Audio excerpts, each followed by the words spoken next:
തങ്കനിലാവുമ്മ വയ്ക്കും സ്വാമി പാദമേ, സ്നേഹ പമ്പയിൽ നീ കരകവിഞ്ഞതെന്തിനാണ്? കണ്ണുനയാൽ ആജ്ഞ നൽകും ചിന്മയ രൂപം കണ്ടു വൻപുലിക്കും പാൽ ചുരന്നതെന്തിനാണ്? മോഹിനിയിൽ പിറന്നതും മോഹമെല്ലാം വെടിഞ്ഞതും ദേവഹിതം നടന്നതും നിന്റെ ലീലകൾ. മോഹിനിയിൽ പിറന്നതും മോഹമെല്ലാം വെടിഞ്ഞതും ദേവഹിതം നടന്നതും നിന്റെ ലീലകൾ. ദേവഗണം നിരന്നതും ഭൂതഗണം തൊഴുന്നതും വേദമുഖം തെളിഞ്ഞതും നിന്റെ മായകൾ.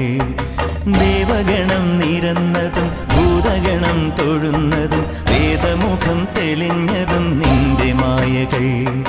തങ്കനിലാവുമ്മ വയ്ക്കും സ്വാമി പാദമേ, സ്നേഹ പമ്പയിൽ നീ കരകവിഞ്ഞതെന്തിനാണ്?